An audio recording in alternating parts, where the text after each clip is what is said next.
Ich bete, dass die Gemeinde, Je prie pour que l'Église soit unie, c'est-à-dire tous les membres du corps de Christ, qu'ils puissent être baptisés dans un seul esprit pour former un seul corps. C'est ainsi que l'enlèvement aura lieu. Nous voulons, avant de lire l'Écriture, prier. Dieu Tout-Puissant, alors que cette tranquillité était rentrée dans la réunion, alors que je disais prions.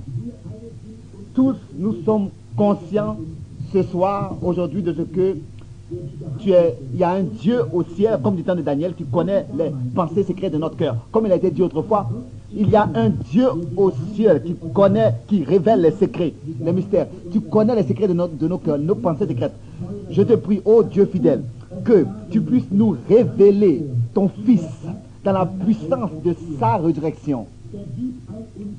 Pardonne toutes nos transgressions et guéris nos maladies. Parle par ta parole avec nous, ô Dieu éternel, et que le Saint-Esprit puisse prendre ta parole et l'implanter dans le cœur de chacun, d'une manière qu'un grand réveil jaillisse et apparaisse. Un réveil comme cela n'a jamais été connu auparavant, qui va de côte en côte et de pays en pays avant que Jésus revienne. Passe parmi les rangs, guéris les malades et bénis ton peuple. Nous te demandons le nom du Seigneur Jésus-Christ. Amen. Dans Matthieu chapitre 12, nous voulons lire à partir du verset 42. C'est un petit texte que j'ai lu souvent. Et je l'ai choisi et je vais me dépêcher pour que nous puissions prier pour les malades. Je voudrais que chaque personne ait cela dans ses pensées. Avant que nous prions pour les malades, que vous puissiez croire que chaque malade sera guéri. Ne pensez à rien d'autre, n'attendez rien d'autre que cela. Que chaque malade soit guéri. Pensez à cela. Vous ne pouvez rien recevoir de Dieu en ayant des pensées négatives. Vous devez croire que Dieu est présent, selon Jacques 1, verset 7 et Hébreux 11, verset 6, et il récompense ceux qui le cherchent. Matthieu 12, verset 42. La reine du Midi se lèvera au jour du jugement avec cette génération et la condamnera, parce qu'elle vint des extrémités de la terre pour entendre la sagesse de Salomon. Et voici, il y a ici plus grand que Salomon, plus que Salomon. Notre Seigneur avait été désigné Belzébuth par ses théologiens et ses gens d'autrefois. Et il vint, il passait par la ville et il a prêché partout. Et de grands signes de miracles et de prodiges ont été manifestés. Comme nous l'avons lu dans quelques soirs, quel était son ministère autrefois, comment est-ce qu'il était capable de discerner les pensées des cœurs par l'Esprit de Dieu. Et les gens religieux de l'époque ont pensé qu'il était quelqu'un qui lisait les écrits, les pensées, ou bien un sorcier qui faisait de la télépathie. C'est ainsi qu'ils ont désigné l'Esprit de Dieu. Et Jésus-Christ a dit que si vous le dites contre moi, le Fils de l'homme, je vous pardonne. Mais un jour, le Saint-Esprit viendra et il fera la même chose parmi son peuple. Et une parole qui sera prononcée contre cela ne sera pas pardonnée à aucun homme, que ce soit dans ce monde ou dans le monde à venir. Il a dit que si je ne fais pas les œuvres de mon Père, ne me croyez pas. Mais si je les fais, alors croyez à cause des œuvres. Qu'est-ce que sont que les œuvres du Père? Il l'a dit clairement. Il s'agissait que les pensées secrètes des hommes étaient révélées, leur étaient révélées, et tout sur eux pouvait être dit. Il y a deux choses. Il y a d'abord l'église spirituelle et l'église charnelle. Vous ne pouvez pas séparer ces deux groupes. Jésus disait, un bon semeur sème la bonne semence, et la mauvaise semence est semée par l'autre, par l'adversaire. Il vient et il sème l'ivraie. Et alors la question a été posée, est-ce qu'on doit séparer les deux, l'ivraie et le blé. Le Seigneur a dit non, laissez-les croître ensemble jusqu'à la moisson. Il n'y a pas de possibilité de séparer l'église spirituelle de l'église charnelle. Mais l'église spirituelle forme celle des élus. Elle est mise à part à la disposition de Dieu pour son service. Et ce sont ceux-là, justement, qui écoutent la parole révélée de l'heure.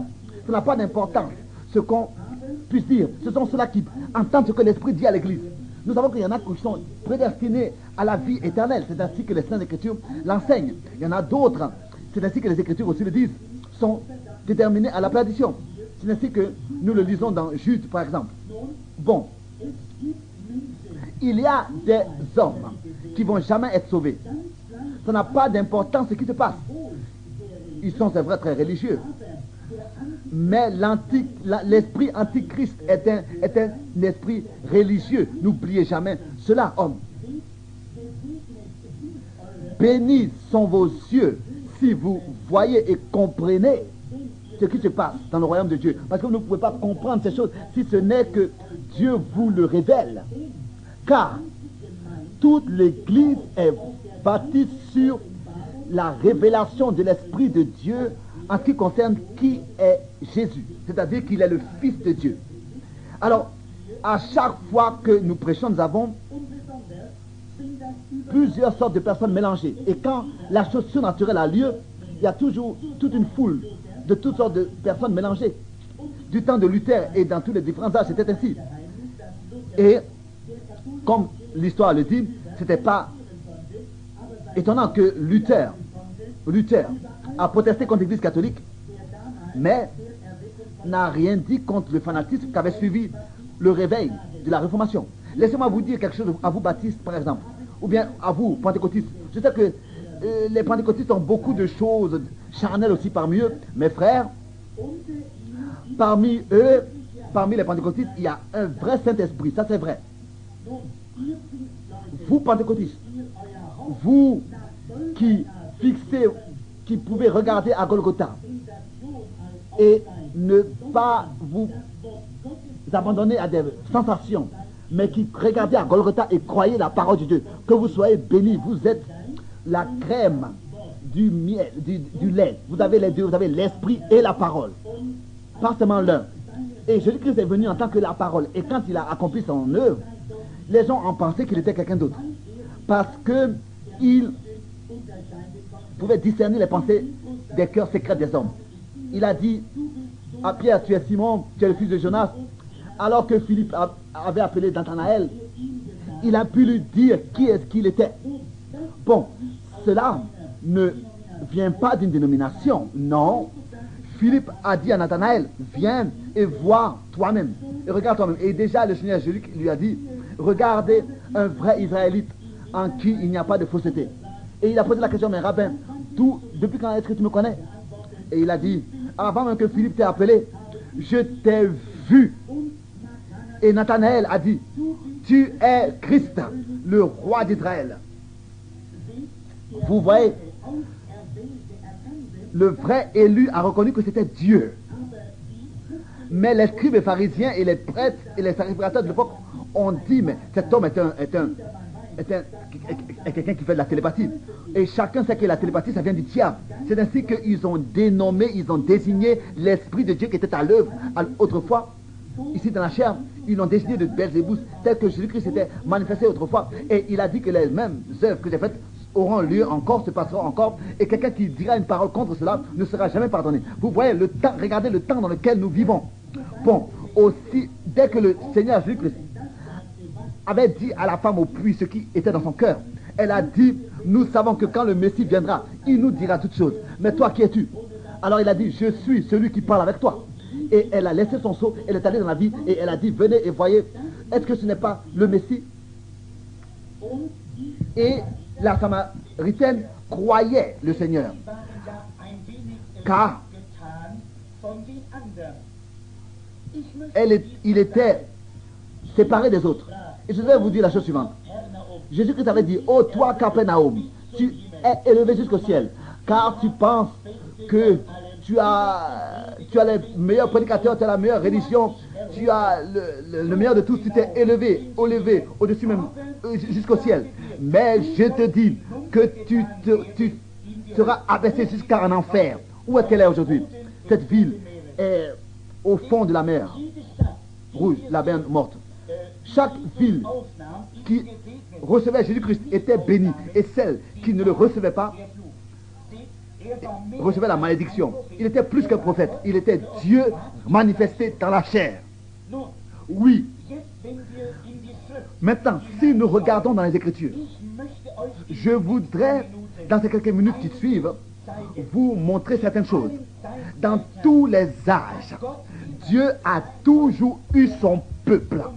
Et il a toujours manifesté parmi son peuple son œuvre surnaturelle. Et cela dans tous les âges. Et si cette génération, ensuite, reçoit, et quand les âges recevaient le don de Dieu, ils étaient bénis. Mais quand un âge rejetait le don de Dieu, alors cet âge recevait la malédiction, ou bien cette ville ou ce pays. Ça a toujours été ainsi. Regardez la génération dans laquelle Jésus-Christ était. Dieu lui a envoyé à cette génération-là le plus grand don de l'époque. Mais ils l'ont rejeté et ils ont dit qu'il est quelqu'un qui lit les pensées, qui fait de la télépathie. Où est-ce qu'ils sont aujourd'hui? Les Juifs sont éparpillés partout dans le monde. Et ils ont beaucoup souffert. Jésus-Christ a eu à parler de cela. Et par exemple, des jours, il a parlé aussi des jours de Jonas. Il a dit tel que c'était du temps de Jonas. Les gens cherchaient un signe. Et il a dit, une génération pervertie, adultère, cherche un signe. Et ils vont recevoir un signe. Mais je voudrais que vous puissiez comprendre cela. Croyez-vous que nous vivons dans une génération mauvaise et pervertie et adultère, comme souvent j'ai eu à le dire, et cela est écrit partout dans les Écritures et dans les épîtres des apôtres. Cette génération ne pourra jamais échapper la vengeance de Dieu. Je suis américain et beaucoup de mes parents sont morts dans la guerre, etc. L'Amérique est mon pays. Mais je n'aime pas le péché qui est commis ici dans ce pays. Dieu aime l'Amérique, mais il est son péché. Le péché, c'est une opprobre pour chaque nation. Ne pensez pas que parce que nos aïeuls étaient des gens qui craignaient Dieu, que nous allons alors pour cela échapper le jugement. Non. Israël était la femme de Dieu et elle aussi, elle n'a pas échappé le jugement. David aussi, un homme selon le cœur de Dieu, a pu payer pour ses péchés. Et nous aussi, nous allons devoir payer pour nos péchés. Si Dieu ne juge pas l'Amérique en tant que le juge de Dieu, en tant que ce saint Dieu, alors ça veut dire qu'il est obligé de ressusciter Sodome et de Gomorrhe et de s'excuser auprès de tous ces hommes parce qu'il les a détruits. Nous sommes liés déjà et mûrs pour le jugement. Il n'y a pas de possibilité de s'échapper.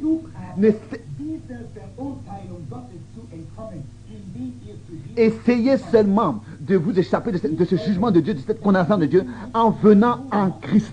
Je crois que toutes ces choses qui ont été dites de Jonas, ils cherchent un signe et ils recevront un signe, c'est-à-dire le signe de la résurrection. Car tel que Jonas était resté dans le ventre du poisson 3 jours et 3 nuits, c'est ainsi que le Fils de l'homme restera dans le cœur de la terre. Et la résurrection sera un signe pour cette génération pervertie et adultère. Vous savez que les Saintes Écritures ont toujours deux significations. Et c'est ainsi que le Seigneur Jésus-Christ a dit lui-même. Croyez-vous que les Écritures ont toujours on peut avoir deux significations. Par exemple, dans Matthieu 3, il est écrit, dès l'Égypte, j'ai fait sortir mon fils. Regardez les parallèles. Si cela n'était pas aussi Jacob et Jésus, c'est-à-dire Israël et Jésus. Vous voyez, les prophéties ont souvent deux significations. Nous sommes de nouveau dans une génération pervertie et adultère. Nous sommes arrivés dans cet état. Et tel qu'autrefois, ils ont reçu le signe de la résurrection. Et nous savons qu'il ne l'a plus refait jusqu'à maintenant, à la fin des temps, pour les nations. Nous vivons justement encore dans une génération pervertie et adultère. Et cette génération qui a rejeté Jésus-Christ cherche un signe, le signe de la résurrection, le dernier signe pour pour l'Église. Regardez à Jonas. Beaucoup disent, Jonas était un homme mauvais. Jonas était un prophète du Seigneur. Et il marchait dans tous les chemins de Dieu. Alors, vous dites, mais pourquoi est-ce qu'il a fait ce qu'il a fait? Il n'a rien fait contre la parole de Dieu. Si vous marchez humblement, parfois, cela semble que vous faites quelque chose qui est contre la volonté de Dieu. Mais Dieu va toujours conduire les pas de son juste. Et toutes choses. Et ça travaille ensemble pour ceux qui aiment Dieu. Et comment est-ce que vous pouvez prendre les Écritures, les briser et dire quelque chose d'autre sur Jonas? Bon, Jonas a pris un bateau au lieu d'aller à Ninive. Il est allé à Tartus. Mais regardez la chose un peu pour quelques moments. Sûrement que vous dites que Jonas, ce Jonas, moi je voudrais être comme lui. Il était un homme de Dieu, bien sûr. Et alors qu'il voulait aller à Ninive, il n'y avait pas de bateau. Et ensuite, il a pris cet autre bateau et il était un peu retrogradé. Mais quand il était dans le bateau, Dieu avait déjà préparé le poisson pour le recevoir. Et il est descendu alors jusqu'au fond de la mer. Comme vous le savez, que chaque poisson, quand il reçoit sa nourriture, il va en bas pour déposer ce qu'il a reçu. Et Dieu avait pour ce poisson préparé un prédicateur pour sa nourriture. Déjà, il a englouti et il est descendu avec lui jusqu'au fond de la mer. Je me suis étonné souvent de ce que Jonas, dans ce temps, si il avait pu regarder à des symptômes, qu'est-ce qui se serait passé? Beaucoup de vous ne sont pas guéris parce qu'ils regardent aux symptômes. Vous devez regarder à la promesse de Dieu.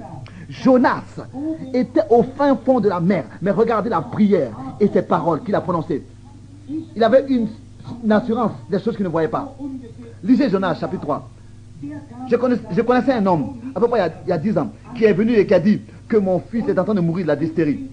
Et je suis allé dans cet endroit où ce jeune était en train de mourir et le docteur ne voulait pas me laisser entrer dans la chambre. Il a dit, mais est-ce que tu es marié? J'ai dit, oui, je suis marié. Il a dit, mais je ne peux pas te laisser entrer. Sinon, tu vas contaminer ta famille avec cette maladie. Je lui ai dit, s'il te plaît, laisse-moi rentrer. Si je n'avais pas la foi que moi et cet homme, nous serons gardés de cette maladie, alors je ne viendrai même pas ici. Alors je lui ai demandé, mais êtes-vous catholique? Il a dit oui. Je lui ai dit, mais si c'était un prêtre catholique qui était venu, est-ce que tu l'aurais laissé rentrer? Il a dit oui. Mais alors il me dit, mais oui, mais je l'aurais laissé rentrer parce qu'il n'est pas marié. Je lui ai dit, mais pour moi c'était un saint comme pour vous aussi l'autre. Comme pour vous aussi l'autre. Alors laissez-moi entrer. Alors il m'a dit, bon d'accord, alors vous avez toute la responsabilité. Alors il m'a habillé comme un Nicolas Rousse et il m'a laissé entrer à ce jeune. Et ce jeune, cet enfant, il était déjà inconscient. Et je ne sais pas si la mère, peut-être, est même ici ce soir. Et j'ai dit ensuite, tu sais que ton fils est en train de mourir.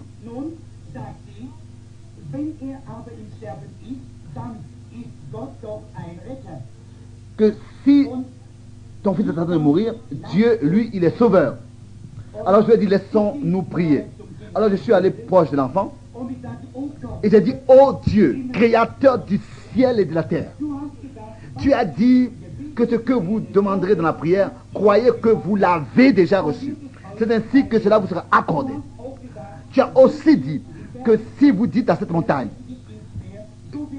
de te déplacer, d'aller dans la mer, elle le fera. Ce que vous dites s'accomplira. Alors j'ai dit, Seigneur, j'impose mes mains sur ce jeune, qu'il soit guéri au nom de Jésus-Christ. Et les deux, le père et la mère, étaient en train de suivre la larme. Et ils se sont regardés l'un l'autre. Et on dit, il va vivre. Est-ce que cela n'est pas merveilleux? Et cet enfant est encore guéri aujourd'hui. Les parents ont prononcé déjà, il va vivre. Est-ce que ce n'est pas merveilleux?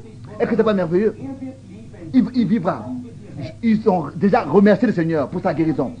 Et les infirmières ont regardé et ont dit, mais monsieur, ne comprenez-vous pas que les meilleurs médecins que nous avons dans ce pays ont dit que cet enfant, dans les quelques 5 heures, va mourir, sera mort. Et ils ont dit qu'il n'y a plus d'espérance pour lui, c'est trop tard. Et regardez. Mais le père de cet enfant est venu. Il est allé vers cette infirmière. Et il lui a dit, sœur, vous êtes... Je suis désolé, mais vous regardez aux symptômes et aux résultats des examens de la médecine. Mais ça, c'est seulement des résultats des examens. Moi, je regarde à la promesse de Dieu, à la parole de Dieu. Et le jeune est aujourd'hui marié, il a quelques enfants, il a plusieurs enfants. Bien sûr, vous voyez, tout est possible à celui qui croit. Ça, c'est ce qui vous rend les choses réelles. Il s'agit de ce que vous regardez. Jonas, dans le ventre du poisson. Et chaque homme, dans cette situation, aurait des symptômes. Mais Jonas, il regardait à droite, ici, le ventre du poisson. À gauche, à droite, partout devant, derrière lui. Partout le ventre du poisson. Et il était comme ça, serré dans ce ventre du poisson. Il avait eu assez de symptômes, n'est-ce pas, pour regarder aux symptômes. Sûrement qu'il était dans une plus grave situation que vous l'êtes encore ce soir. Vous qui avez le cancer. Mais qu'est-ce que Jonas a dit? Il a dit tout ça, c'est du mensonge. Et c'est en vain. Moi, je ne regarde pas à ma situation et à l'état dans lequel je me trouve. Mais je regarde encore une fois, Seigneur, à ton temple saint. Lisez Jonas, chapitre 3. Il savait que Salomon avait consacré ce temple. Et que l'homme de Dieu, Salomon, avait prié, oh Dieu, si ton peuple est dans des difficultés quelque part, et qu'il fixe les regards à cet endroit, que tu puisses exaucer les prières. Et Jonas, si vous voulez l'appeler un rétrograde, n'est-ce pas, et que vous le regardez là-bas dans le ventre de ce poisson, dans cette mer tourmentée, là-bas au fond de la mer, il n'a rien regardé d'autre que à Dieu qui avait donné les promesses. Et il a regardé à ce temple. Et la promesse était que celui qui regarde à ce temple sera exaucé. Et Jonas savait qu'il avait le droit de prendre Dieu à sa parole, même dans cette situation difficile dans laquelle il se trouvait. Jésus-Christ, qui est assis à la droite de sa majesté céleste, et regarde, prenez-le à sa parole. Vous savez ce que Dieu a fait? Il n'a pas comme ça eu un appareil d'oxygène. Mais malgré tout, il a conservé Jonas là-bas 3 jours et 3 nuits. Et il a apporté à la rive. Ninive était une grande ville. Et c'était des gens qui adoraient. C'était des idolâtres. Et leur grand Dieu était le Dieu de la mer. Et ça, c'était la baleine. La baleine. Et autrefois, ils étaient dans un état comme les États-Unis maintenant. Et quand cette baleine est venue au bord de la mer et a laissé le prophète sortir, pas d'étonnement qu'ils se sont répandus. Dieu sait ce qu'il fait. Dieu a des moyens dans sa sagesse pour toucher le cœur des hommes. Alors ils se sont répandus. Quand Jonas a prêché, pourquoi? Parce que la baleine était leur Dieu. Et c'était la baleine qui avait apporté le prophète dans cette ville. Et ils se sont répandus. Dieu fait ces choses d'une manière surnaturelle et dans sa sagesse. Bien sûr. Jésus disait, tel que Jonas était 3 jours et 3 nuits dans le ventre du poisson, c'est ainsi que le Fils de l'homme sera aussi. En ce jour, c'est ainsi que cela a été écrit. Cette génération mauvaise et pervertie cherche un signe. Bon, si Jésus-Christ aujourd'hui est mort encore, ça veut dire qu'il était seulement un homme. Mais s'il est vivant, c'est parce c'est-à-dire qu'il était plus qu'un homme. Il est le même hier, aujourd'hui et éternellement. S'il est le même aujourd'hui, il fera la même chose, la même puissance. Il sera le même de la même manière. Il aura la même puissance, la même parole. Il fera la même chose. Il est le même Dieu. Il est le même en tout. Et cette tape du temps, de l'âge dans lequel nous vivons, comme cette reine du Midi, tel qu'il a été dit, qu'elle ressuscitera pour condamner cette génération, car elle est venue elle est venue de loin pour entendre la sagesse de Salomon. Dieu avait donné à Salomon un don, le don du discernement des cœurs, des pensées des cœurs. Et tout Israël se réunissait autour de ce don. Oh, c'était merveilleux. Chacun qui lit la Bible sait que cela est le plus grand don. C'était le plus grand don autrefois que Israël avait eu. Bon, autrefois, il n'y avait pas eu de guerre. Pendant le temps de Salomon, il n'y avait plus de guerre. Car ils étaient tous unis avec Dieu. Est-ce que vous savez? La plus grande sûreté et le plus grand refuge que nous puissions avoir dans ce temps. Nous savons qu'à Bombay, il y a des bombes qui sont construites. Des bombes. Mais ce dont nous avons besoin aujourd'hui, c'est un homme de Dieu qui peut ramener toutes ces grandes villes à Dieu. C'est ce qui pourrait se passer aujourd'hui. Je pourrais ramener l'Amérique à Dieu, par exemple.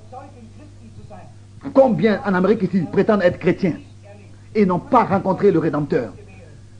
Que Dieu puisse leur accorder cela. Ce serait la plus grande chose qui pourrait nous arriver.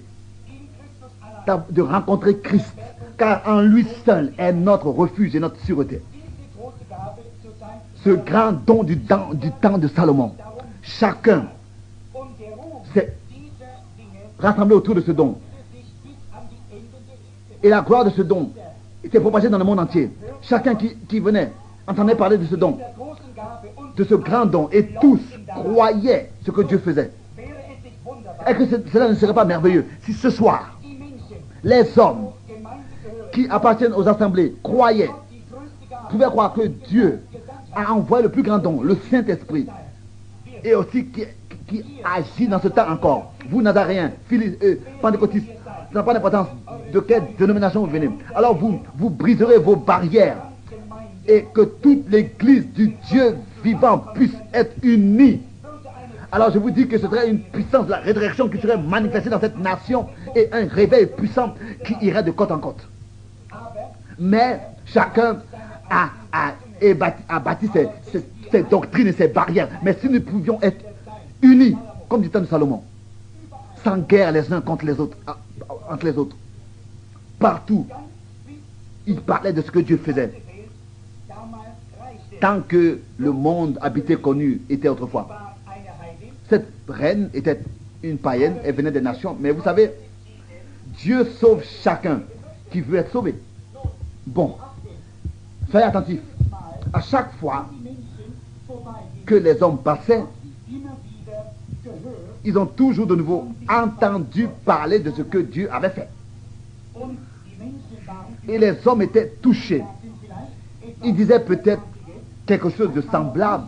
On ne l'a jamais vu dans le monde entier. Leur Dieu est un Dieu vivant. Et il a un homme appelé Salomon. Et à cet homme, il a donné une puissance particulière qui seulement peut venir de Dieu. Vous savez, la foi vient de ce qu'on entend. De ce qu'on entend de la parole de Dieu. Et c'est cette parole qui a produit dans cette reine la soif et la faim d'écouter la parole de Dieu. Et c'est ainsi qu'elle a décidé d'aller elle-même. Ça, c'est mieux que de rester à la maison et de critiquer ce que Dieu fait. Parfois, on dit, oh, notre assemblée n'a rien à voir avec cela. Mais elle a dit, même si mon assemblée n'a rien à voir avec cela, moi, je veux aller prendre part à ce que Dieu fait. Je veux aller moi-même et me convaincre. D'abord, elle était une femme. Deuxièmement, elle était une païenne. Elle était des nations, pas du peuple d'Israël. Et si elle voulait aller, elle avait besoin de la décision, de l'accord de son prédicateur. Elle a dû sûrement dire, j'ai entendu parler de ce qui se passe là-bas, de ce que Dieu fait parmi eux. Et elle a dit, là-bas il y a un grand Dieu. Et il a accordé un grand don à un homme, appelé Salomon. Oh, le sacrificateur a dû sûrement dire, mais cela n'est... Nous ne pouvons pas entendre de telles choses dans notre assemblée ici. Nous ne pouvons pas tolérer de telles choses ici. Toi, tu sais qu'une telle chose n'existe pas. Si c'était quelque chose de surnaturel, alors cela viendrait de notre Dagon, de notre Dieu ici, et cela aurait lieu parmi nous ici. Elle a dit, mais tout cela Et alors il a dit, mais tout cela c'est seulement du mensonge. Elle a dit, non, non, non, moi je veux moi-même aller et me convaincre de la chose. Et sonder les Écritures. Je peux entendre parler les évêques ou bien l'archevêque, le cardinal, dire à la reine, écoute, si tu veux aller prendre part à de tels gens fanatisme, alors tu seras expulsé de l'assemblée et tu n'auras plus le droit ici de régner, bien sûr. Car regarde, ta mère, ta grand-mère et tous ont été ensevelis ici et appartiennent à notre assemblée. Pourquoi est-ce que tu veux maintenant partir? Mais elle a dû sûrement dire, cette reine, ça n'a pas d'importance ce qui m'arrive. Dans mon cœur, il y a un grand désir, une faim, et je veux partir pour me convaincre de ce que Dieu fait. Bénis sont ceux qui ont faim et soif de la justice, car ils seront rassasiés. Vous voyez, elle a dit, malgré tout, j'irai. Et l'homme a dû sûrement dire, si tu es si curieuse, écoute, regardons un peu la chose encore une fois ensemble. Ici dans notre église, car nous allons t'expliquer ce que c'est. Elle a sûrement dit à cet homme, mais il y a au moins 40 ans que je viens ici me réunir et je n'ai rien vu de Dieu, seulement que des doctrines et des formes extérieures. Oh, que Dieu nous aide. Nous avons besoin de plus de reines de cette manière. Tout ce qu'elle avait vu jusqu'alors était que des livres de prière et des gens qui parlaient de Dieu. Mais où est Dieu? Est-ce qu'il vit? Je n'ai jamais encore vu sa manifestation ici parmi vous, de tout ce qu'il a fait. Mon père, mon grand-père, aucun n'ont vu le même Dieu manifesté. Mais je dis que c'est le même hier, aujourd'hui et éternellement. Et cela n'est pas seulement écrit dans la Bible. À quoi est-ce que cela sert? Regardez, vous donnez à manger à vos oiseaux dans des cages. Et ils n'ont pas d'oiseaux. Ils n'ont pas d'ailes pour voler. Ce dont nous avons besoin, c'est de la puissance de Dieu. À quoi est-ce que ça nous sert de prêcher un Dieu, le Dieu de Moïse, s'il n'est pas le même Dieu ce soir? À quoi est-ce que ça sert de prêcher un Dieu qui a guéri autrefois et qui a fait des miracles autrefois, si aujourd'hui n'est pas le même Christ aujourd'hui, qui guérit et qui fait des miracles et qui ressuscite les morts aujourd'hui? La Bible dit que Jésus-Christ est le même hier, aujourd'hui et éternellement. Et si c'est la vérité, alors Dieu est obligé de confirmer sa parole. Dans un temps dans lequel il n'y a que des doctrines et des dogmes et toutes ces choses, il confirme au milieu de cette génération pervertie et adultère sa parole, au milieu de son peuple. Hein, vous pouvez tous écrire des livres, Bouddha et Mohamed et Mahomet et toutes ces choses. Et laisse-moi vous dire quelque chose, mes frères. Jésus-Christ vit, est mort et est ressuscité et il est le même encore aujourd'hui et il habite parmi nous. Et il a dit, toutes les promesses de Dieu vous appartiennent. Si vous pensez que je suis en colère, je ne le suis pas. Je sais qu'il est une réalité pour le croyant. Pas seulement parce que cela est dans mon cœur. Mais, sûrement, même le Bouddha peut le dire. Ça aussi, les autres peuvent le dire. Mais Jésus-Christ fait encore aujourd'hui ce qu'il a fait autrefois. Alors qu'il marchait sur cette terre. Il est le Dieu vivant. Et la reine a dû dire, vous pouvez barrer mon nom de votre livre de membres. Je suis fatigué d'entendre toutes ces doctrines d'hommes. Je monte, je vais dans ce pays pour voir moi-même ce que Dieu fait. Elle est montée elle a rempli, chargé les chameaux d'or et tout ça. Elle a dit que si cela est de Dieu, je vais soutenir cette œuvre. Est-ce que c'est pas, si cela n'est pas de Dieu, alors je vais ramener tous ces trésors ici. Si nous pouvions être sincères et soutenir ce qui vient de Dieu et ne pas soutenir des choses qui ne viennent pas de Dieu. Vous voyez, parfois, hein, le baromètre, la température est basse au-dessous de 0 et très froid. Qu'est-ce que c'est? Si Jésus-Christ est vraiment parmi nous, alors il fait la même chose. Mais aujourd'hui, cela semble que les corps de mort sont balsamés et parfumés. Et on dit, est-ce qu'il y a encore la guérison divine? Non. Est-ce qu'il y a le baptême de l'Esprit original? Non. Tout est rejeté. Tout est considéré comme dans le passé. Et ça, c'est un mensonge du diable et de l'enfer. dans lesquels ils sont tombés. Jésus-Christ est le même hier, aujourd'hui et éternellement. Vous ne pouvez pas comme ça limiter Dieu avec vos doctrines et vos façons de voir humaines. Non, tel que Josué, il avait la foi que les murailles de Jéricho allaient s'écrouler. Et si quelqu'un n'avait pas la foi, n'avait pas le droit de se tenir alors en face de celui qui avait la foi et que Dieu pouvait utiliser. Que Dieu soit remercié pour cela. De ce qu'il confirme sa parole. Et celui qui n'a pas la foi, qui ne se met pas au travers du chemin de celui qui a la foi. Il y a beaucoup de choses qu'il avait rencontrées. Et cette reine, il y a beaucoup de choses qu'elle a rencontrées en chemin. Elle n'est pas venue comme ça avec une voiture climatisée. Elle est venue sur le dos d'un chameau. Et c'était pas facile pour elle. C'était pas seulement quelques heures pour arriver là-bas. Elle a dû entreprendre 3 mois pour y arriver là-bas. Et il y en a qui ne veulent même pas traverser la rue pour prendre part à la réunion. Qu'est-ce que vous allez faire le jour du jugement en face de cette reine? Qu'est-ce que sera votre réponse? Si elle est montée sur le dos d'un chameau, et pas comme ça, c'était pas des belles rues comme nous l'avons aujourd'hui, des autoroutes, c'était par le désert, pour seulement prendre part à un don que Dieu avait donné à un homme, et pour entendre la parole par la bouche d'un homme de Dieu. Et nous avons aujourd'hui, à peu près après 2000 années, nous avons les enseignements bibliques, et nous voyons que le Saint-Esprit fait aujourd'hui les mêmes œuvres qu'il a fait autrefois. Qu'est-ce que vous allez faire?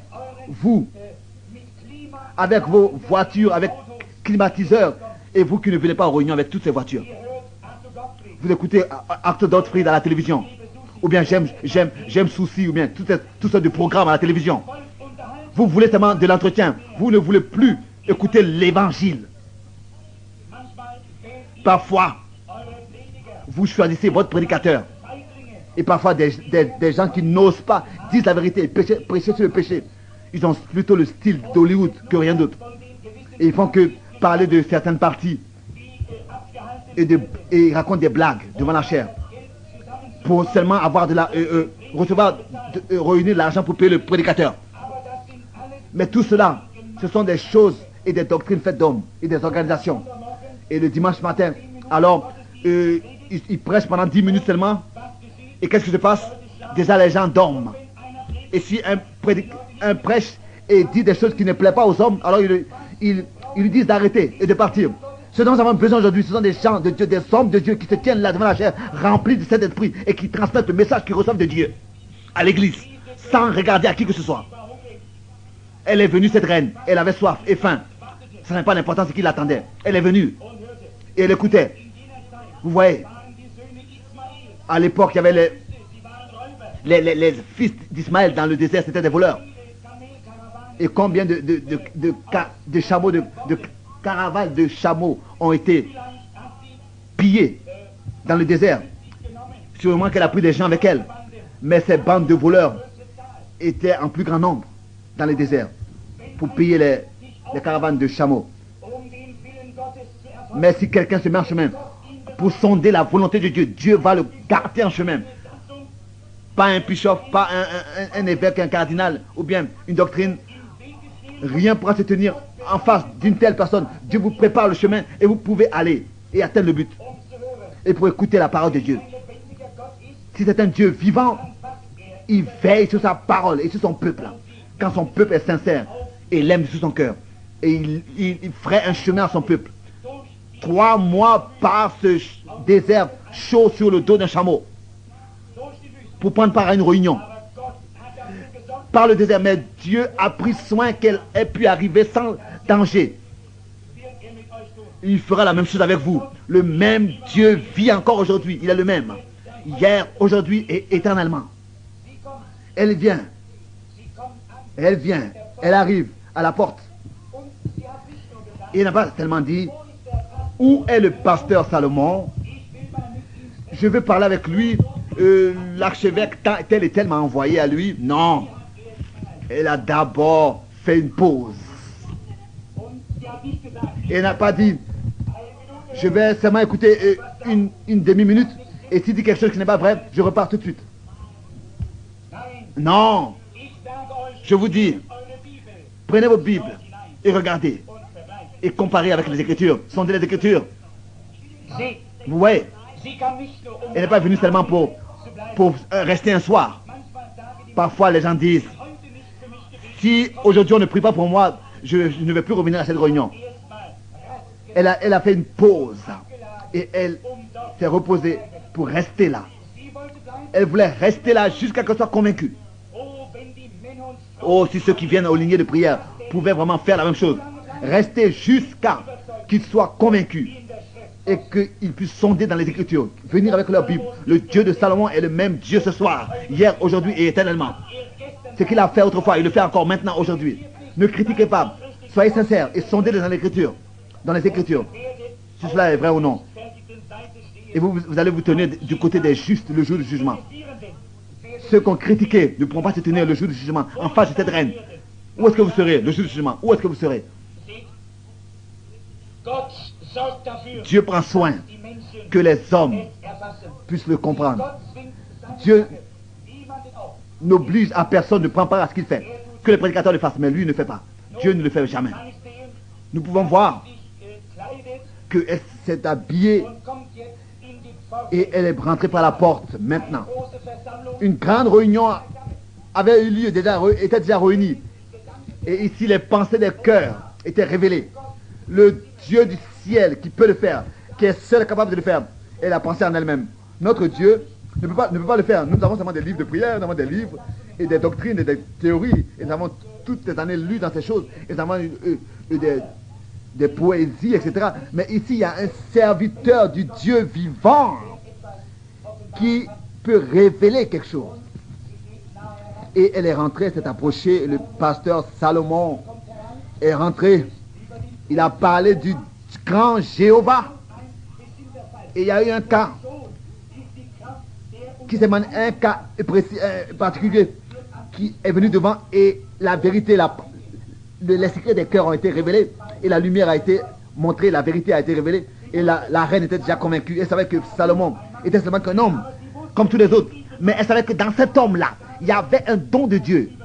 Quelque chose de surnaturel était en lui. Et le deuxième jour, elle a observé ce qui se passe encore.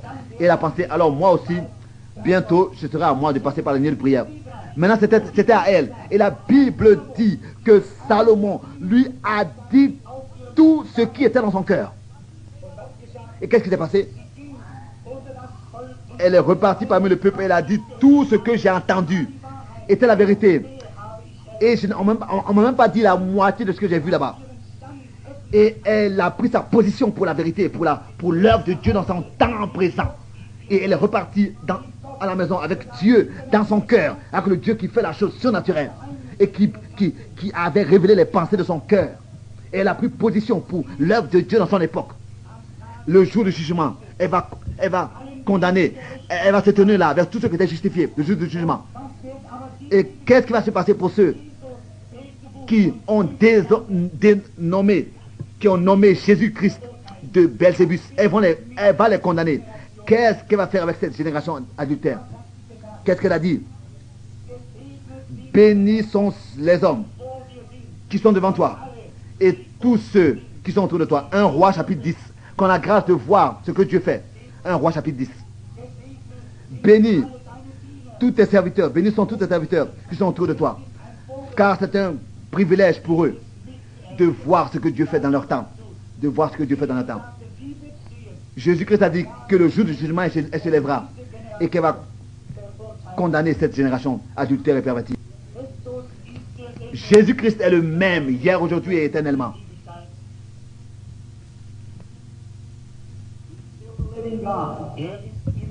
Il est toujours le Dieu vivant. Courbez vos têtes pour un moment. Avant que vous voyez un signe surnaturel, avant que Jésus vienne pour se confirmer, après la prédication de la parole, combien voudraient aujourd'hui ce soir lever les mains et dire: Seigneur, je me tiens de ton côté, je viens maintenant et je prends ma position aussi devant toi pour ce que tu fais dans ce temps présent. Oui, que Dieu vous bénisse. Vous tous qui avez levé les mains, regardez les mains. Oui, 30, 50 mains ici. Vous prenez votre position pour le Seigneur. Il est le même hier, aujourd'hui et le même éternellement. Peut-être que on vous a aussi déjà parlé de ces réunions et ces grands signes et miracles que le Seigneur fait. Autrefois, à la fin de son réunion, elle a expérimenté, à la fin de son voyage, elle a expérimenté ces choses et le Seigneur a promis. Vous avez la grâce de le voir, c'est accompli et vous le croyez et vous prenez votre position ce soir devant Dieu. Levez vos mains partout où vous êtes. Que Dieu vous bénisse tous. Vous tous, même en haut sur les balcons, à droite et à gauche, que Dieu vous bénisse. Soyez sincères. Voyez que cela peut-être soit votre dernière occasion avant le lever du soleil. Peut-être que on dit, la médecine dit qu'il n'y a plus de chance pour vous. Vous ressentez comment est-ce que vous êtes en train de mourir peut-être et que vous auriez bien voulu encore être dans une telle réunion pour entendre, on ne sait pas, un jour où est-ce que vous serez. C'est peut-être dans ce que vous avez maintenant l'occasion de vous décider, faites-le. Dieu connaît toutes choses, il voit vos mains. Cela montre que vous avez un désir, que vous invoquez Dieu en levant vos mains et que vous le suppliez de vous faire grâce, comme David disait, mon âme crie à Dieu. Comme une biche soupire après les eaux, tout ce qui est en moi soupire après toi. Je fais comme la reine du midi et je prends ma position.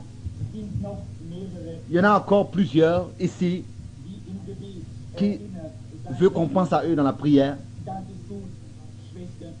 Ça c'est bien, sœur, que Dieu te bénisse, bien-aimée sœur. Oui, tu vis dans ce temps, que Dieu te voit, et Dieu te voit. Vous prenez votre position fermement pour Jésus, pour la parole révélée, que Dieu vous bénisse là-bas aussi derrière. Il vous voit, vos noms sont écrits dans le livre. Il n'y a pas de puissance de l'enfer qui pourrait effacer votre nom. Il est écrit par le sang de l'agneau. Lui, celui qui écoute ma parole et qui reçoit celui qui m'a envoyé.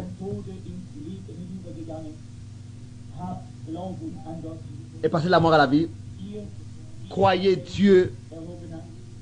Vous qui avez levé vos mains, après la réunion de guérison, je voudrais que vous puissiez venir devant et prier ensemble.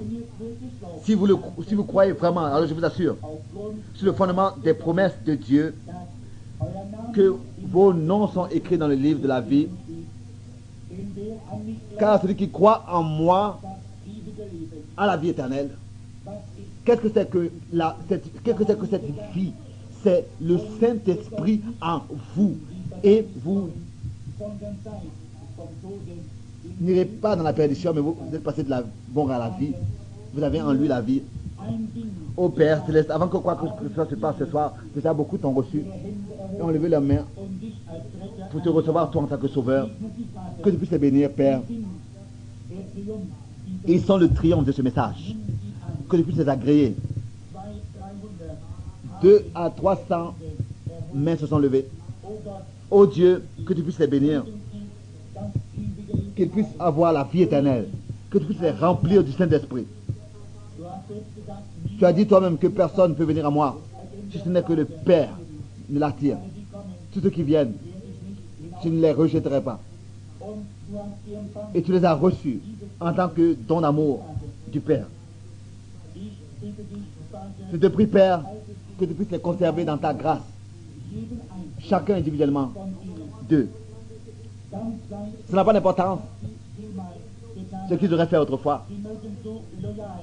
Peut-être qu'ils étaient des gens loyaux et qui s'habillaient bien, mais s'ils tombent pas, s'ils n'ont pas toi le Fils, ils sont perdus. Ça n'a pas d'importance. Ce qu'on pourrait apporter pour mériter quelque chose, non, c'est pas ça qui a de la valeur. C'est pas ça qui pourrait nous donner la vie, mais cette transformation de la nature, de notre nature, peut seulement avoir lieu par toi. Oh, que tu puisses leur faire grâce, Père. Et si je ne peux pas ici serrer leurs mains, que tu puisses me donner le privilège de le faire là-bas, de l'autre côté du fleuve, dans la gloire. Je te le demande dans le Saint nom de Jésus-Christ. Je veux vous demander quelque chose maintenant. Si, par exemple, vous allez à un médecin et que vous lui dites médecin, j'ai continuellement des maux de tête et qui vous donne une aspirine et qui vous ramène dans la maison. Ça veut dire qu'il voulait seulement se débarrasser de vous. Un véritable médecin va d'abord examiner ces maux de tête pour savoir qu'est-ce qui cause, par quoi est-ce que ces maux de tête sont causés. C'est pour cette raison que je suis lent en toutes choses.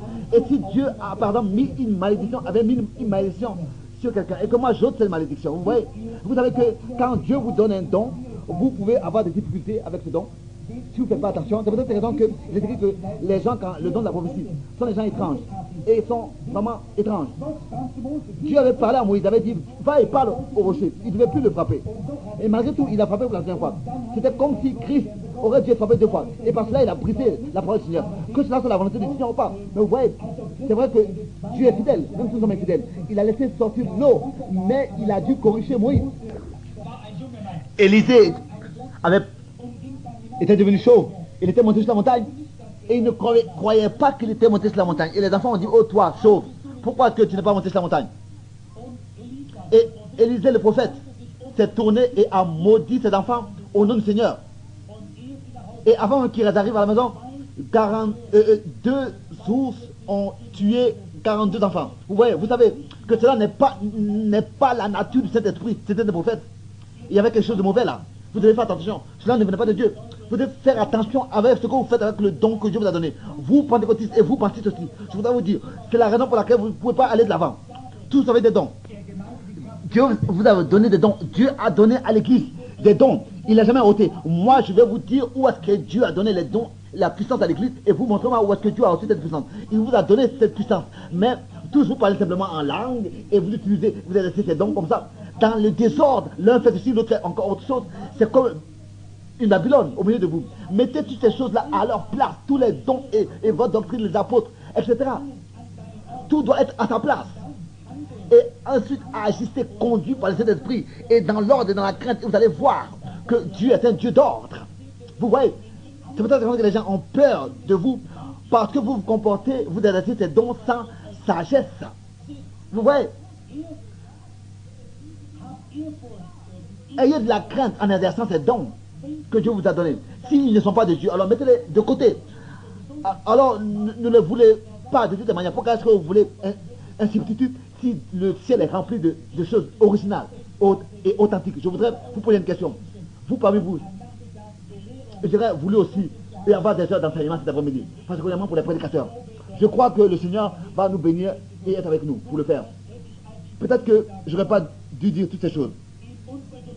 Dans notre assemblée, si quelqu'un pense parler en langue, vouloir parler en langue, et que quelqu'un a un don, vous voyez, s'il n'y a pas d'interpréteur, il n'avait pas le droit de parler dans l'église. Vous voyez, autrefois, ceux qui avaient des dons de langue, des heures avant la réunion, se sont réunis ensemble. Et quand quelqu'un parlait en langue, entre eux, avant la réunion, ils attendaient. Ce n'est pas possible que le parler en langue soit une répétition de versets bibliques. On n'a pas le faire comme les païens qui font que répéter des choses en pensant que...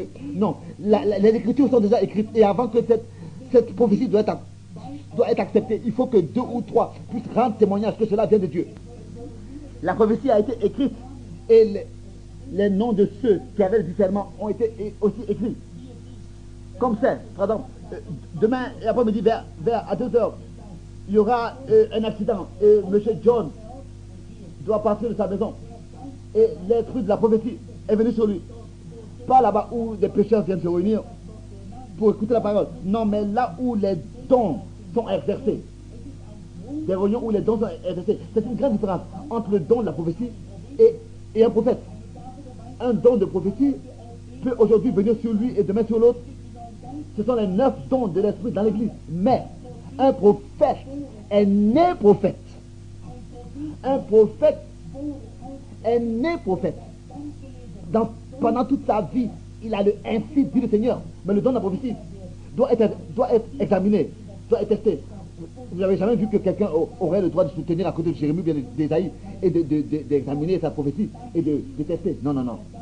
Et ceux qui ont le don de discernement, s'il est écrit, ce soir, il y aura une femme qui va venir dans la réunion, elle aura un mouchoir vert, elle vient de l'Ohio, et le frère Branham doit lui imposer les moyens. Avant qu'il le fasse, il faut qu'il lui dise qu'elle était dans une certaine assemblée, elle s'occupait de l'argent de la caisse et elle a volé de l'argent, elle a pris de l'argent de la caisse et elle a été paralysée depuis longtemps. Et ceux qu'on est dans de discernement disent alors oui, ça c'est de Dieu, ça c'est de Dieu, 2 ou 3. Et ensuite, on a le droit de donner cette prophétie, de l'accepter, de la lire devant toute l'assemblée. Et ici, voilà ceux qui ont écrit, qui ont le don de discernement. Alors, il n'y a plus de possibilité de s'échapper. Alors, le soir, la femme est venue, elle était paralysée, elle était sur une chaise roulante, et elle avait le mouchoir, le châle au vert, et toute l'église attendait qu'elle vienne ce soir, parce que cela avait été prophétisé. Et quand elle est venue, je lui ai dit, avant que je prie pour elle, tu étais une caissière et tu as volé de l'argent dans l'assemblée. Et elle a dit, oui, c'est vrai, frère, madame. Et je lui ai dit, lève-toi, Jésus-Christ t'a guéri. Et avec le frère John, j'étais ensemble. Quand cela s'est passé, c'est merveilleux. Remerciez le Seigneur. Mais si ça ne t'arrive pas, si cette prophétie ne s'accomplit pas, alors il y a un mauvais esprit parmi vous. N'arrêtez pas jusqu'à ce que vous ayez ôté cela de parmi vous. Vous ne voulez pas un démon sur vous. Vous voulez le véritable, authentique Saint-Esprit. Le véritable ou alors rien d'autre. Vous voyez? Si vous ramenez votre église dans cet ordre de Dieu, alors vous verrez où elle montera spirituellement. C'est ainsi que c'était dans les Écritures. Il n'y a pas quelqu'un qui se lève, il commence à parler en langue, l'autre appelle à l'hôtel, et l'autre fait encore quelque chose d'autre. Ça, c'est le Babylone. Vous avez quelque chose. Et le monde a soif de ce que vous avez, mais pas comme vous donnez cela. Cela doit être selon les Écritures. Ça ne suffit pas d'avoir soif de Dieu. Moi-même, j'étais baptiste. Hein? J'ai parlé à des centaines de personnes. Et j'ai parlé avec des gens. Beaucoup veulent toutes ces choses. Mais comment est-ce que vous présentez ces choses? Revenez aux Saintes Écritures. Et le monde entier aura soif de ces choses. Ne m'en voulez pas. Je suis votre frère. Je vous aime. Et c'est pour ça que je vous dis cela dans l'amour. Ça, c'est la parole du Seigneur. Faites ces choses ainsi, selon les Écritures. Et vous verrez ce qui va se passer. Dieu sera présent donc pour confirmer sa parole. Et rien ne faillira. Où sont les hommes? Quels sont de cas de prière vous avez distribués? Où est-ce que nous avons commencé l'autre fois? Hein? Aujourd'hui, nous voulons commencer autre part. Les cas de prière, nous voulons commencer à partir de qui a la carte de prière 50. Nous voulons commencer à partir de 50. Êtes-vous sûr que vous avez distribué 100 cartes? Peut-être que nous allons commencer autre part. Je m'excuse. Carte de prière 50. 51, lève ta main. 51, où es-tu? Carte de prière E51. S'il vous plaît, regardez ici, il y en a 2 ici, sur les 16 roulantes. Peut-être que c'est quelqu'un qui est sourd, qui ne peut pas entendre. Regardez sur la carte de prière de votre voisin. Bon, Jésus-Christ disait autrefois, qui m'a touché? Avez-vous lu l'histoire? Et Pierre disait, ne dites pas qui t'a touché. Chacun te touche ici. Il a dit, j'ai ressenti que de la puissance m'a quitté. Est sorti de moi. Il est devenu faible. Et combien savent que c'est de la puissance? Il est devenu faible. Et il a regardé autour de lui. Et il a trouvé la femme. Et il lui a dit ce qu'elle avait. Et qu'elle est guérie. Sa foi l'a guérie. Oui. La Bible dit que Jésus-Christ est le même hier, aujourd'hui et éternellement.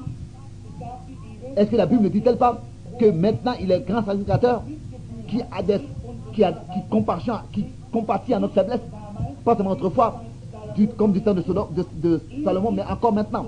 Il est assis pour nous exaucer à la droite de sa majesté, un grand sacrificateur qui peut être touché par le ressentiment par la compassion de notre faiblesse. Oui, il compatit à notre faiblesse. S'il n'est pas le même aujourd'hui, s'il est le même, il va devoir agir de la même manière quand il est touché. Comment est-ce qu'il agira? Il fera la même chose, il dira la même chose. La puissance sortira de lui aujourd'hui encore. Vous conservez vos sièges et ne vous déplacez pas, restez à votre place et soyez dans le recueillement, regardez à Dieu et dans la prière et dites, Seigneur, j'ai lu dans la Bible et depuis lundi, j'ai sondé tout et je constate que c'est exactement la vérité. combien savent que c'est la vérité. Jésus a promis qu'il répandra de nouveau son esprit dans ce temps. Et tel que le prophète a dit, qu'au temps du soir, la lumière paraîtra. Tel que nous sommes allés par tous ces versets bibliques, tel que Jésus a fait autrefois, à la fin pour les Juifs, et autrefois, il est passé sans montrer ce signe aux païens, aux nations. Maintenant, nous sommes proches de son retour. Et il a dit que cela va se manifester aussi parmi les nations. Dieu a promis de le faire comme il avait fait au commencement, et tel qu'il avait pris sa décision au commencement. S'il agit encore maintenant, il doit le faire de la même manière tel qu'il a fait autrefois. Sinon, ça veut dire qu'autrefois, sa décision n'était pas juste. Dieu, non. À la fin des temps n'est pas un. Avant que Dieu nous laisse entrer dans la gloire, s'il nous laisse entrer dans la gloire à cause de nos doctrines et de toutes nos façons de voir, non, c'est pas possible. Même les Juifs ne devaient pas entrer comme ça dans la gloire. Ils devaient d'abord accepter le signe du Messie qu'ils ont désigné de Belzébus. Comment est-ce qu'ils pouvaient entrer dans la gloire en le désignant de Belzébus? C'est pas possible. Si Dieu laisse entrer les autres dans la gloire sans qu'ils aient besoin de recevoir le signe du Messie, ça veut dire qu'ils doivent s'excuser auprès des autres. Non, non, il est le même. Il doit agir de la même manière. S'il le fait, combien l'aimeront et le recevront?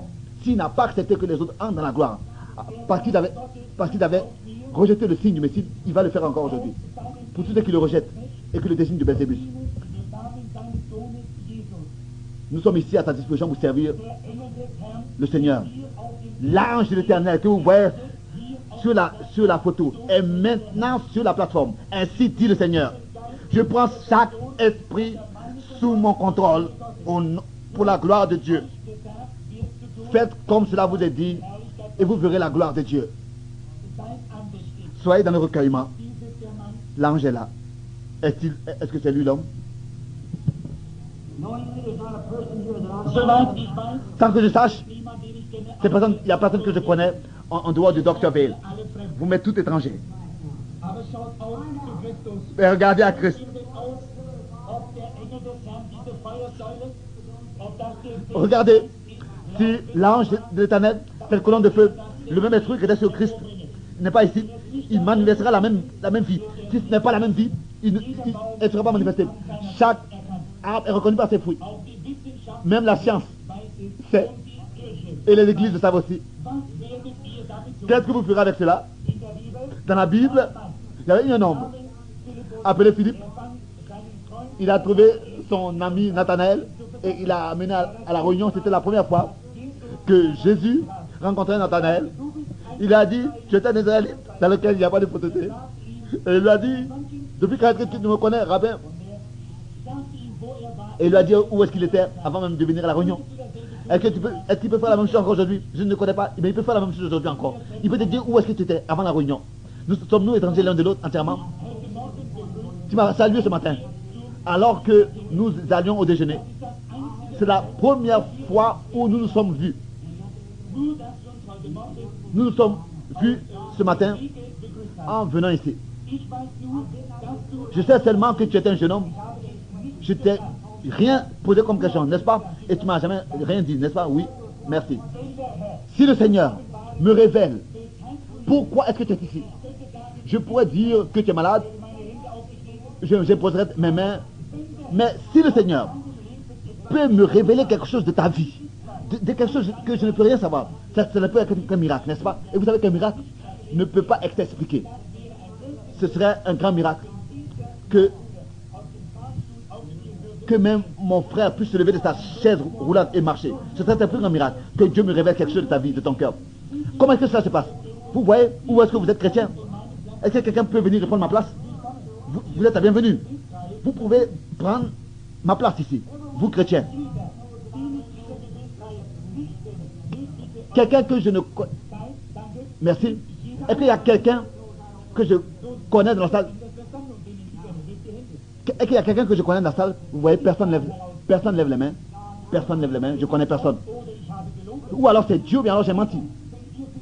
Mais si vous vous tenez pour lui, il se tenait pour vous. Si vous êtes appelé pour le faire. Ici je lève mes mains. Nous ne croyons pas que nous devons jurer. Mais les deux, nous avons levé nos mains, ce n'est pas pour jurer, mais c'est pour seulement montrer que nous ne connaissons pas. En dehors de ce que nous soyons rencontrés ce matin, courtement. Et si Dieu le Seigneur me révèle, pourquoi tu es ici? Si tu es malade, moi je ne le sais pas. Mais si Dieu le Seigneur me dit pourquoi est-ce que tu es ici, et comme la femme au puits, est-ce que tu croiras qu'il t'aime et qu'il te donne selon ce que tu pries? Et que le reste de l'Église croira aussi. Si vous voyez ici la Bible de Dieu ouverte et confirmée, que jamais nous nous sommes rencontrés auparavant, en dehors de ce matin, il m'a salué, il m'a demandé comment vas-tu, je lui ai demandé comment vas-tu, c'était tout. Ici voilà, Dieu doit parler, sinon je suis un menteur. Et s'il ne parle pas, ça veut dire que sa parole est fausse. Car il m'a promis de le faire. Il a dit, je suis le seul, vous êtes testament. Les œuvres que j'ai faites, vous les ferez aussi. Ici, vous qui n'avez pas de cas de prière, priez aussi et dites, Seigneur, laisse-moi s'adresser à moi. Peut-être que je suis encore sceptique, mais laisse-moi aussi trouver grâce devant toi. Reconnaissez-le et vous allez voir s'il ne le fera pas ou pas. Faites-lui confiance. Comme je l'ai déjà dit, jamais je t'ai jamais rencontré auparavant. Nous sommes de différentes générations. Nous ne sommes pas le même âge. Nous avons des années de différence. Mais celui qui connaît ta vie depuis longtemps, il pourra me dire quelles sont tes difficultés. Alors, est-ce que tu pourras me croire que je suis ton serviteur? Que je suis son serviteur? Il peut me dire tout sur toi. Si la réunion entend ma voix, le jeune homme est seulement à quelque part de moi. Entre lui et moi se tient la lumière. Et chacun, il sait qu'il y a quelque chose qui est en train de se passer. Il n'est pas ici pour lui-même. Je vois un enfant, une petite fille, elle est paralysée. Que Dieu te bénisse, fils. Que Dieu le Seigneur puisse t'accorder selon ce que tu as prié. Amen. Que Dieu soit avec toi, fils. Croyez-vous? Qu'est-ce que c'est? La reine du Midi est venue de la fin des extrémités de la terre pour voir la sagesse de Salomon. Et voilà, il y a quelqu'un de plus grand que Salomon. Ce n'est pas moi. Il y a un plus grand qui est ici. Le Saint-Esprit, l'ange de l'Éternel. Le même Saint-Esprit. Le Saint-Esprit était en Christ, était sur Christ. Et maintenant, il est dans l'Église. S'il n'avait pas cru, cela n'aurait jamais eu Dieu. Cette femme ici, je ne t'ai jamais vu dans ma vie. C'est la première fois que nous nous rencontrons. Si c'est vrai, lève ta main. Oui. Prenez Jean 4 comme exemple. Est-ce que Jésus est encore vivant? Est-ce qu'il est ressuscité des morts? Une femme et un homme s'étaient rencontrés là-bas dans Jean 4 pour la première fois. Une Samaritaine et Jésus, des Juifs. La femme est venue pour puiser de l'eau. Jésus lui avait demandé de boire, de lui donner à boire. Et il lui a dit, jusqu'à qu'il constate ses problèmes. Et il lui a dit, combien on lut cette histoire. Et il lui a dit, va chercher ton mari. Et il a dit, je n'ai pas de mari. Et il a dit, tu en as eu 5. Et il a dit, monsieur, elle n'a pas dénommé, diable ou bien quelqu'un qui lit les pensées. Elle a dit, mais je reconnais que tu es un prophète. Elle connaissait plus de Dieu que tous tes prédicateurs, quoique elle était une prostituée. Et elle a dit, mais je reconnais, tu es un prédicateur, tu es un prophète. Nous savons que quand le Messie viendra, ça c'est le signe du Messie que tu as. Le Messie viendra et il nous dira toutes choses. Est-ce que la Bible ne dit pas ça? Alors dites Amen. Alors, si cela était le signe du Messie autrefois, et s'il est ressuscité des morts, alors c'est encore aujourd'hui le même signe du Messie. Il est le même, hier, aujourd'hui et éternellement. Hébreux 13, verset 8. Ici, il y a une femme. Nous ne sommes pas du même âge, nous nous rencontrons pour la première fois. Je ne sais rien sur elle. Si Dieu me révèle les secrets, les pensées secrètes de son cœur, alors toi-même tu jugeras et tu diras de quelle puissance cela vient. Si tu dis que cela vient du diable, le diable va te récompenser. Mais si tu dis que cela vient de Dieu, c'est Dieu qui te récompensera. Je suis qu'un homme, comme Salomon était qu'un homme. Vous, si l'Église entend encore ma voix, c'est comme si elle s'éloigne de moi, la femme. Elle est très consciente qu'il y a quelque chose qui se passe. Et elle souffre de quelque chose. Elle a des souffrances de pied. Si c'est vrai, lève ta main. Comment est-ce que je pouvais savoir ça? Vous dites que j'ai inventé, j'ai deviné que Dieu me montre. Elle est une bonne personne. Laisse-moi parler encore avec toi. Même si la carte de prière, la nuit de prière, nous devions la raccourcir. Je ne sais pas ce qui va être dit. Quoi que ce soit, quoi que c'était la vérité. Je ne sais même pas ce que j'ai dit. C'est pas moi qui ai parlé, c'est quelqu'un d'autre qui a parlé. Je suis comme un microphone, comme un micro. C'est pas moi, je ne sais même pas ce que j'ai dit. Si quelqu'un ne parle pas par moi, je ne peux pas parler. Si quelqu'un ne parle pas, si le Seigneur ne parle pas par moi, je ne peux pas parler. Tu crois que c'est le Seigneur? Tu crois. C'est sa voix. Vous devez voir encore le plus grand. Je dis que ça dit que crois et tu verras le plus grand chose. Oui. Je vois que la femme revient. Ce sont ses pieds. Et ils sont très en mauvais état. Elle avait 1, 2, 3 opérations au pied. Ça c'est correct. 3 opérations au pied. Et pour que tu saches, tu es infirmière. C'est vrai. Tu dois te lever sur tes pieds, c'est vrai. Crois-tu être le prophète de Dieu? Tu vas à une assemblée, une église. Tu vas aux assemblées baptistes. Ainsi dit le Seigneur. Si c'est vrai, lève ta main. Repars à la maison et sois guéri. Ta foi t'a guéri. Croyez-vous? Ayez la foi en Dieu. Nous aussi, nous sommes étrangers l'un de l'autre. Je le pense. La première fois que nous nous rencontrons, n'est-ce pas? C'est une autre personne. Si Dieu le Seigneur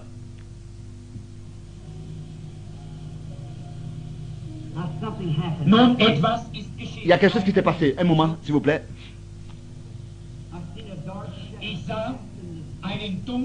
Je vois une ombre sombre. Ce n'est pas cette femme qui plane. Une ombre sombre. Il y a quelqu'un qui l'a touché.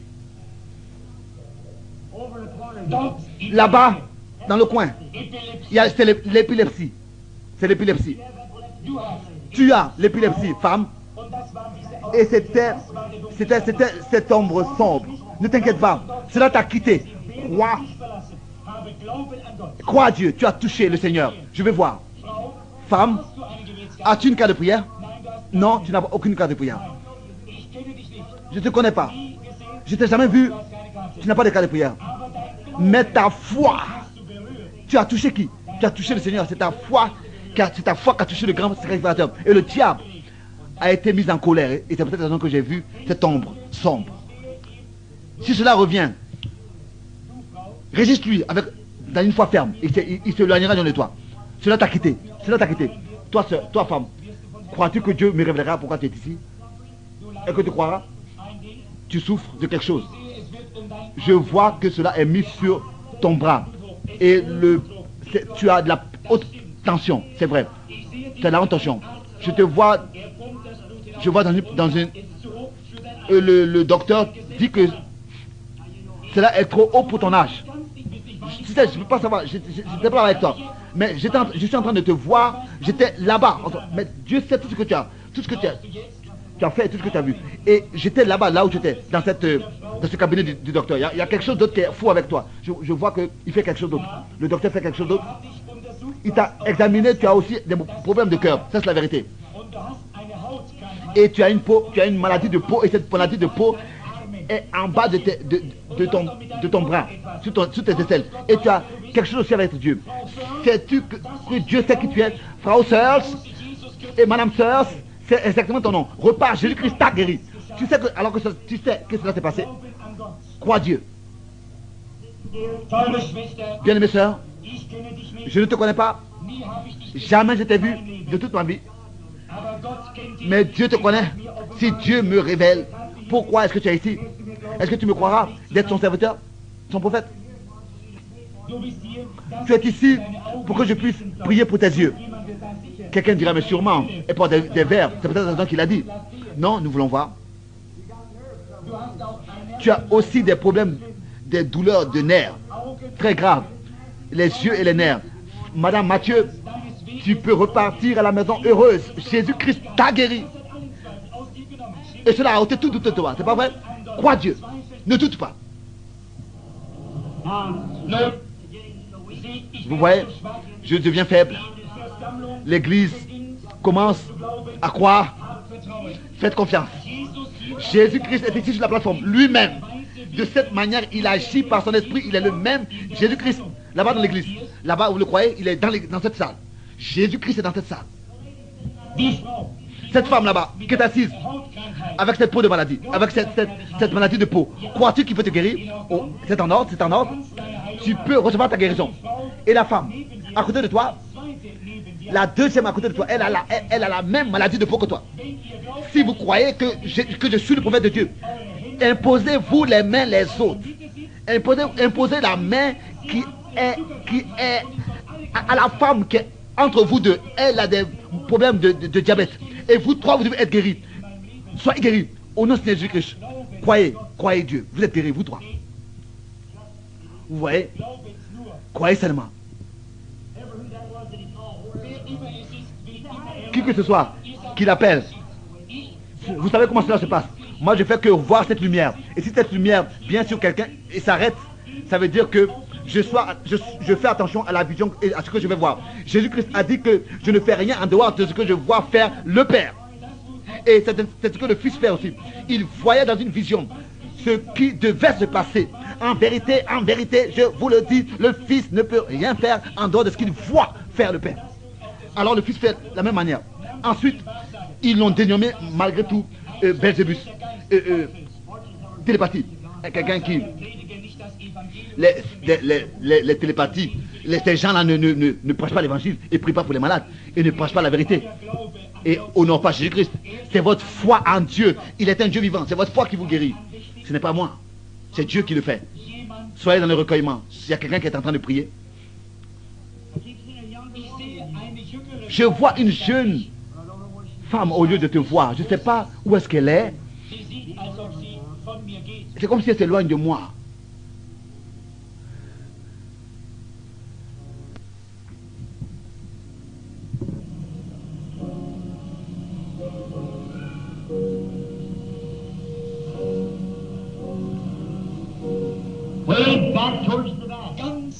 Tout à fait derrière. Je ne peux pas dire combien de rangs en arrière, mais là-bas il y a un homme. La lumière est sur lui. Il a des problèmes de vessie. Et il prie aussi pour son beau-père. Il est paralytique. Si tu crois, lève ta main. Monsieur, si tu reçois, fais un signe de la main. Tu n'as pas de cœur de prière. Repars à la maison et retrouve ton beau-père guéri, tel que tu as cru, au nom de Jésus-Christ. Qu'est-ce qu'il a touché? Qu'est-ce qu'il a touché? Qu'est-ce qu'il a fait? Dites-lui, il priait et Dieu l'a exaucé. Si c'est vrai, fais un signe de main. L'homme qui vient d'être guéri, fais un signe de main. Si tu priais, c'est vrai, c'est pas important d'où est-ce que vous êtes. Croyez Dieu et priez là où vous êtes, si vous n'avez pas de cas de prière. Même si vous en avez ou si vous n'en avez pas. Croyez Dieu, faites confiance à Dieu. Crois-tu d'être son serviteur? Tu es certain qu'il y a quelque chose qui va se passer. Si tu es dans sa présence, si tu te tenais dans la présence des hommes, tu ne ressentirais pas cela. Mais l'Esprit de Dieu est tellement proche de toi, la lumière est sur toi. Tout ce qui est en toi est lié avec moi. Tu es un enfant de Dieu. Tu sers le Seigneur et moi je sers le Seigneur. Et Dieu m'a donné un don. Et pour vous exprimer son amour par l'œuvre accomplie. Tu es un enfant de Dieu né de nouveau. Tout ce qui est en toi est lié avec moi. C'est en ordre. Tu souffres de nervosité. Tu as aussi des problèmes de compréhension. Tes temps difficiles, c'est le soir. Tu deviens faible. Et tu n'aimes pas voir le coucher du soleil. Tu voudrais cacher ta face de cela. Et Satan t'a dit que tu vas perdre ta mémoire et ta compréhension. Il est un menteur. Tu es dans la présence du Christ. Tu vis dans la présence du Christ. Il y a quelque chose d'autre. Si tu crois être son prophète, peut-être que cela sera une pierre d'achoppement pour beaucoup, si je dis que je suis prophète. Mais tu as des problèmes d'intestin, ainsi dit le Seigneur. Et tu voudrais que je prie aussi. Tu as aussi trop de poids. Et tu as une prière particulière dans ton cœur. Tu voudrais devenir mère, ainsi dit le Seigneur. repars et reçois. Sœur, je te bénis au nom de Jésus-Christ. Croyez Dieu. Ne doutez pas.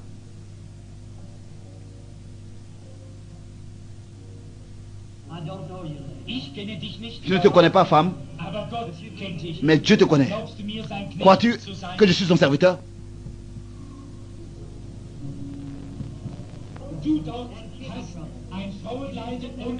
Toi là-bas, tu as des problèmes tu as une maladie de femme et tu as aussi des problèmes de reins. Tu devais être opéré. Et toi aussi là-bas. Et tu n'as pas accepté d'être opéré. Avant de venir à la réunion, tu as dit au Seigneur, laisse-moi venir dans la nuit de prière et je serai guéri. C'est vrai? Oui. Alors repars à la maison, tu es guéri. Crois-tu que je suis ton serviteur? Je ne te connais pas. Mais Dieu te connaît. S'il me révèle pourquoi tu es ici et quelles sont tes difficultés, est-ce que tu accepteras? Maintenant, c'est dans toute l'assemblée, partout. Ne doutez pas. Soyez dans la foi, ne doutez pas. C'est partout dans la salle. Cette femme là-bas, elle a des problèmes de nervosité. Elle prie de tout son cœur. Oh Dieu, elle a dit à Dieu, au Seigneur, que je puisse être appelé. C'est vrai. Toi là-bas, avec le mouchoir élevé. C'est vrai. Si c'est vrai, fais un signe. Il a exaucé ta prière. Toi, la femme là-bas, avec le manteau blanc, incite le Seigneur. Ta foi t'a guéri. Je vous exige à tous de croire. Je vous recommande de croire à tous. De croire à tous. Tu es ici pour quelqu'un d'autre. Ça, c'est ton enfant. Ça, c'est ton grand enfant. Et ton petit enfant n'est pas ici, il est dans une autre ville, en Georgie. Et il a une brisure, il a des problèmes dans la tête, et il a des problèmes de muscles et aussi de peau. C'est parce que tu puisses savoir que je suis le serviteur de Dieu et le prophète, tu te prépares pour aller dans une mission de tente. Crois de tout ton cœur, Dieu t'a guéri. Repars et crois de tout ton cœur et reçois les choses pour lesquelles tu as prié. Crois-tu? Croyez-vous tous? Croyez tous. Tes douleurs de dos t'ont quitté. Qui que tu sois, repars et loue. Tu es déjà guéri. Repars et remercie le Seigneur déjà. Toi aussi tes douleurs de cœur t'ont quitté. Toi repars et sois guéri. Tu es guéri. Viens ici, femme. Tu es nerveuse. Tu as des douleurs d'estomac. Tu ne peux pas bien manger. Il y a quelque chose qui se passe à savoir que tu manges. Tu as mal à l'estomac. Je te vois à table. Et tu ne sais pas ce que tu dois manger. Va et mange. Jésus-Christ t'a guéri. Viens. Un moment. Il y a quelque chose qui s'est passé. Soyez dans le recueillement.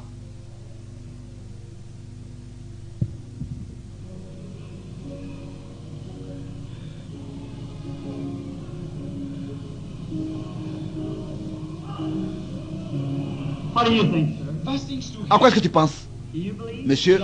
Crois-tu? Cet homme là-bas qui est assis.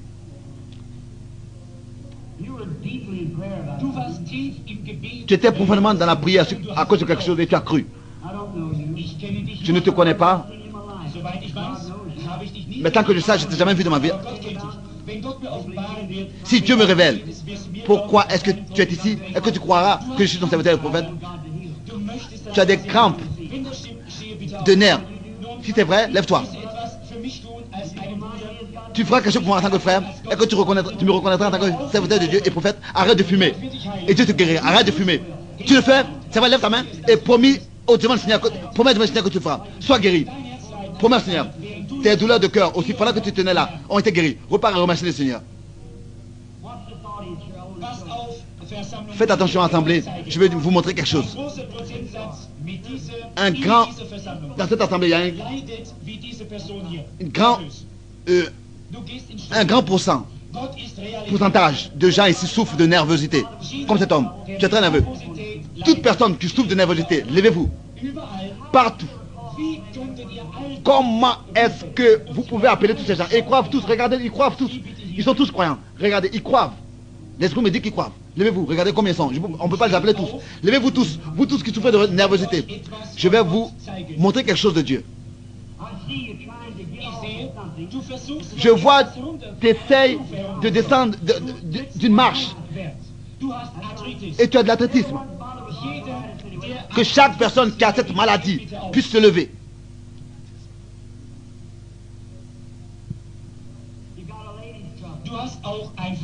Tu as aussi des problèmes de femmes, des douleurs, maladies de femmes. C'est un abcès que tu as dans le bas-ventre.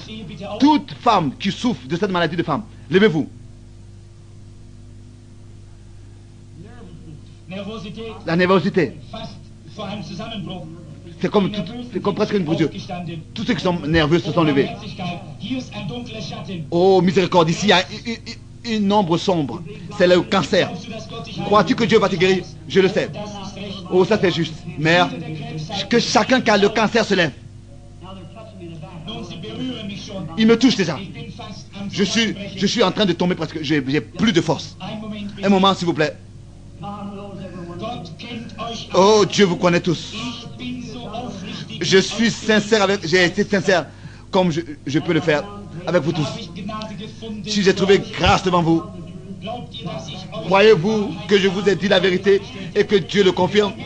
Si un homme dit quelque chose, ce n'est pas vrai. Mais si Dieu ne le confirme pas, ce n'est pas vrai. Mais si Dieu confirme ce qu'un homme dit, ça veut dire que c'était la parole de Dieu. Croyez donc Dieu. Faites ce que je vais vous dire. Faites comme je vous le dis. Que chaque personne malade ici, moi je ne pouvais pas appeler tous ces gens. Il y en a trop, mais vous croyez tous. Et écoutez, chacun de vous est guéri. Si vous pouvez le croire, la guérison est quelque chose que Jésus-Christ a fait pour vous. Il y a plus de 2000 années. Vous tous qui avez des maladies, qui êtes paralysés, etc. Moi je ne peux pas vous guérir. Mais vous ne pouvez pas cacher votre vie. Croyez Dieu et levez-vous. Croyez Dieu et recevez votre guérison. Et Dieu va vous guérir tous. Si vous le croyez, levez-vous tous. Et recevez, levez vos mains. Et remerciez Dieu pour votre maladie. Ici, c'est ici. Le Saint-Esprit est ici. Et il vient sur toute l'église. Le Saint-Esprit se répand sur toute l'église au nom de Jésus-Christ.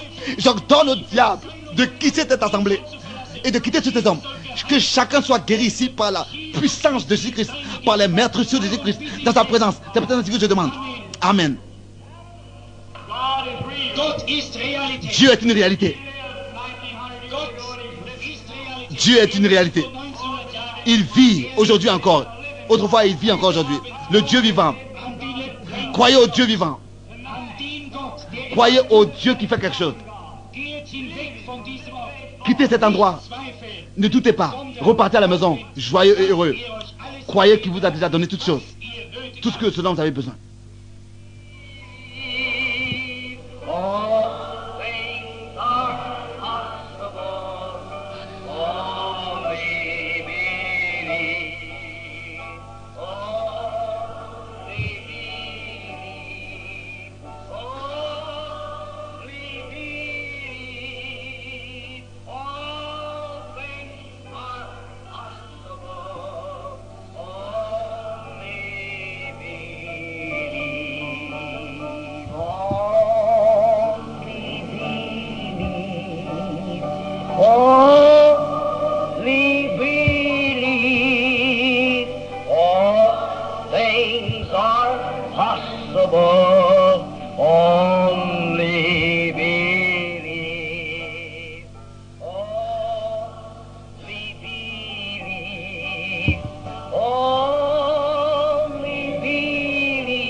Jésus-Christ t'a guéri.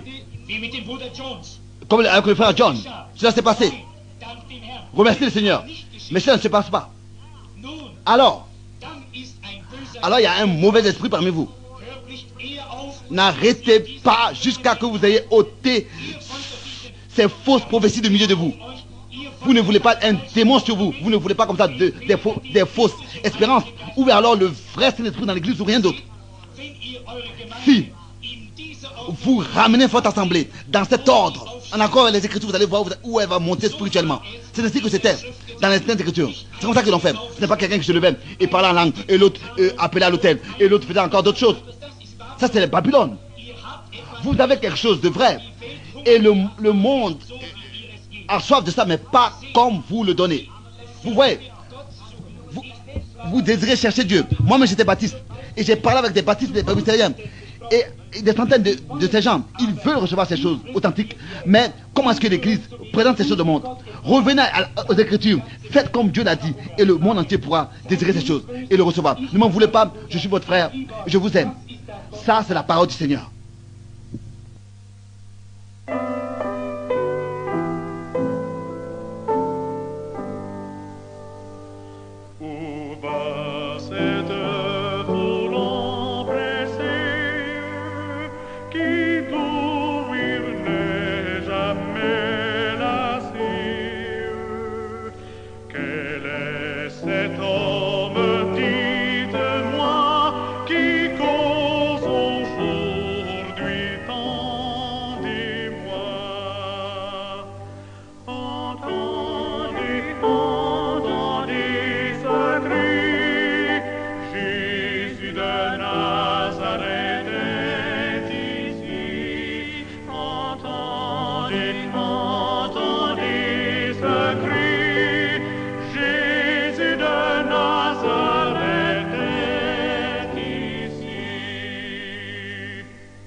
Trop tard.